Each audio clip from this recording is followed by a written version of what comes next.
दोस्तों, आप सभी लोग तो जानते ही होंगे ओझा सर के बारे में। ओझा सर हमेशा कहते रहे हैं कि डॉक्टर भीमराव अंबेडकर हमारे सबसे बड़े मोटिवेटर रहे हैं। यानी कि कह सकते हैं वे कहते हैं कि अगर हमने अपने जीवन में किसी को माना है तो सबसे ज्यादा माना है डॉक्टर भीमराव अंबेडकर को। अगर हमने सम्मान किसी को दिया है तो सबसे ज्यादा हमने सम्मान दिया है डॉक्टर भीमराव अंबेडकर को। क्यों वे इतना सम्मान देते हैं? क्यों वे कहते हैं कि डॉक्टर भीमराव अंबेडकर को मैं सबसे ज्यादा मानता हूं? दोस्तों, आज आपको मैं भी बताने वाला हूं कुछ बातें। बस थोड़ी देर आप वेट करिए, यानी कि चीजों को समझिएगा। मैं गारंटी लेता हूं कि हो सकता है आज के बाद आप भी मानने लगे। ठीक है, आप भले ही डॉक्टर भीमराव अंबेडकर को ना माने, लेकिन उनके जो विचार हैं वाकई में आप मानने लगेंगे और आप जरूर अपने लक्ष्य को हासिल कर लेंगे कहीं ना कहीं, क्योंकि उनकी बातें एकदम दिल को छू जाती है। मतलब कह सकते हैं एकदम दिमाग पर सेट हो जाती हैं और ऐसा लगता है कि हमें एक तरह से लड़ जाना चाहिए और पीछे नहीं हटना चाहिए। चलिए आइए समझते हैं कहते क्या है। डॉक्टर भीमराव अंबेडकर कहते हैं कि अगर कोई व्यक्ति अपने आत्म सम्मान को दांव पर लगाकर जीवित रह रहा है तो वो अशोभनीय जीवन जी रहा है। मतलब कह सकते हैं कि जो व्यक्ति अपने आत्म सम्मान को ही दांव पर लगा रखा है वो जीवित रहे, उसका जीवित रहना अशोभनीय है। मतलब किसी काम का व्यक्ति नहीं है जिसने अपना आत्म सम्मान ही खत्म कर दिया हो। जैसा कि बात करते हैं, क्या कहते हैं, आत्म सम्मान जो है जीवन का सबसे जरूरी हिस्सा है। ये कहते हैं कि जो सेल्फ रिस्पेक्ट होती है ना, वो जीवन का सबसे जरूरी हिस्सा होता है। एक बार खाना ना मिले चलेगा, एक बार सोने को ना मिलेगा चलेगा, लेकिन अपना आत्म सम्मान नहीं जाना चाहिए। यानी कि क्योंकि हमारा आत्म सम्मान ही, हमारा सेल्फ रिस्पेक्ट ही हमारे जीवन का सबसे जरूरी हिस्सा होता है दोस्तों। अब ये फिर क्या कहते हैं, इसके बिना जो व्यक्ति होता है ना वो नगण्य होता है। मतलब जो व्यक्ति होता है वो नगण्य होता है, नथिंग होता है, वो कुछ नहीं होता है। जिस व्यक्ति के पास अपना आत्म सम्मान ही नहीं है वो व्यक्ति कैसा है, नगण्य है, उसको कह सकते हैं नथिंग व्यक्ति है। सोचिए एक बार, अगर आप एक बार परीक्षा को फेल कर एक बार आप परीक्षा में फेल हो जाते हैं, एक बार आप असफल हो जाते हैं, दो बार असफल हो जाते हैं, तो इससे आपके आत्मसम्मान पर कितना ज्यादा ठेस पहुंचती है।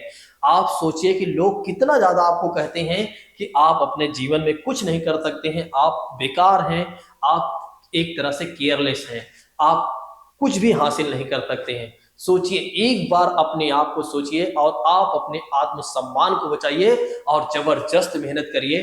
डॉक्टर भीमराव अंबेडकर ये कह रहे हैं आपसे, ये कह रहे हैं कि देखिए, अगर आपको आगे बढ़ना है तो आपको अपने दिल पर इस रखना होगा कि ये है मेरा आत्मसम्मान है, और अपने आत्मसम्मान के लिए मैं जबरदस्त मेहनत करूंगा और लगातार लड़ूंगा। आप देखिएगा कहते क्या आगे चलकर, एक कहते हैं आत्मसम्मान के साथ जीवन बिताने के लिए व्यक्ति को कठिनाइयों पर विजय प्राप्त कर लेनी होती है। मतलब ये क्या कह रहे हैं, आत्मसम्मान के साथ अगर जीवन बिताना है, अगर आपको अपने सेल्फ रिस्पेक्ट के साथ अपनी लाइफ को जीना है, तो फिर आपको क्या करना होगा, कठिनाइयों पर विजय प्राप्त कर लेना होगा। जीवन में कितनी भी कठिनाइयां क्यों ना आए हैं, उन सभी कठिनाइयों को पीछे हटाकर आगे बढ़ना है, ये कह रहे हैं। वाकई में कितनी अद्भुत बातें कह रहे हैं। केवल कठिन और निरंतर संघर्ष से ही व्यक्ति को बल, विश्वास और मान्यता मिलती है। यानी कि अगर कोई व्यक्ति केवल कठिन और लगातार संघर्ष कर रहा है तो इससे ही व्यक्ति को बल, विश्वास और मान्यता मिलती है और व्यक्ति मान्यता प्राप्त कर सकता है। जो मनुष्य होता है ना वो नासवान है, मतलब एक न एक दिन उसे मरना ही है। उसकी जो शरीर है वो कह सकते हैं नाश्वर है, मतलब कुछ भी नहीं है। ये क्या कहते हैं, नेक्स्ट पॉइंट में क्या कहते हैं, हर व्यक्ति को तो किसी न किसी दिन मरना ही है।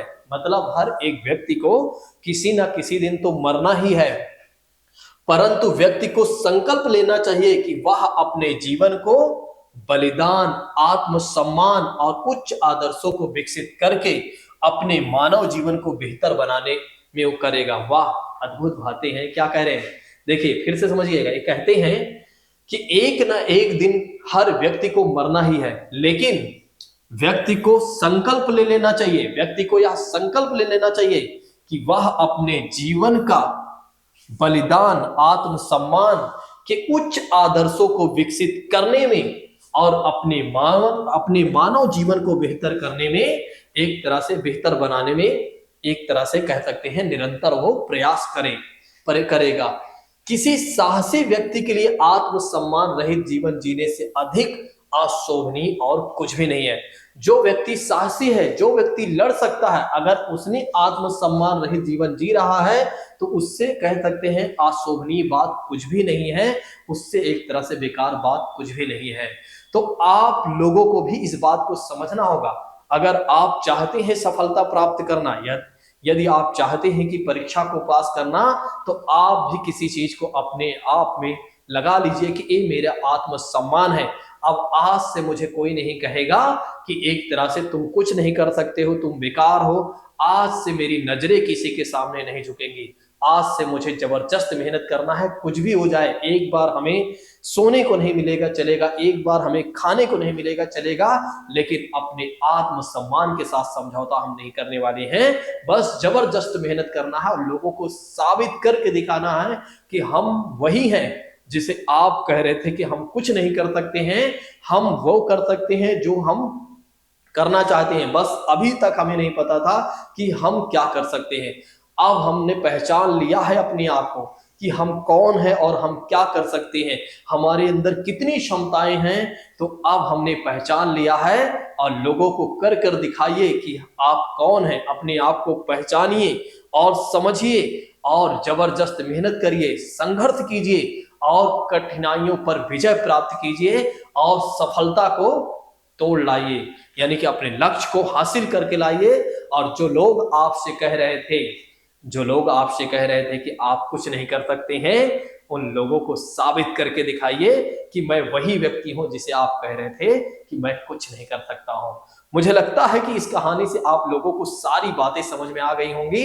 अब आप लोगों के अंदर भी वो मोटिवेशन आ गया होगा कि नहीं, अब हमें पीछे नहीं हटना है। अब हमने जिस लड़ाई को शुरू कर दिया है, इस लड़ाई को हमें जीतना ही है। मतलब अब पीछे हटने का तो कोई सवाल हटता ही नहीं, मतलब उठता ही नहीं है। तो दोस्तों, मुझे लगता है कि मेरी बातें आप लोग समझ गए होंगे और डॉक्टर भीमराव अंबेडकर के इस संदेश को भी आप समझ गए होंगे। और क्यों ओझा सर हमेशा कहते हैं कि एक तरह से मैं डॉक्टर भीमराव अंबेडकर को सबसे ज्यादा मानता हूं। तो मुझे लगता है कि कहीं ना कहीं उन्होंने इस तरह की चीजें पढ़ी हुई है, इस तरह के संदेश को उन्होंने पढ़ा हुआ है, और जिसके वजह से कहीं ना कहीं वे हमेशा से डॉक्टर भीमराव अंबेडकर के सम्मान में कुछ ना कुछ बातें कहते रहते हैं। तो वाकई में अद्भुत चीजें हैं डॉक्टर भीमराव अंबेडकर की जो बातें हैं, उनके जो संदेश हैं, इसीलिए उन्हें कहा गया है भारतीय संविधान का पिता कहा गया है। चलिए आज की बात को यहीं पर स्थगित करते हैं, हम मिलते हैं किसी और दिन। और अब से आप लोगों को पीछे नहीं हटना है और अपने आत्मसम्मान के साथ कोई समझौता नहीं करना है।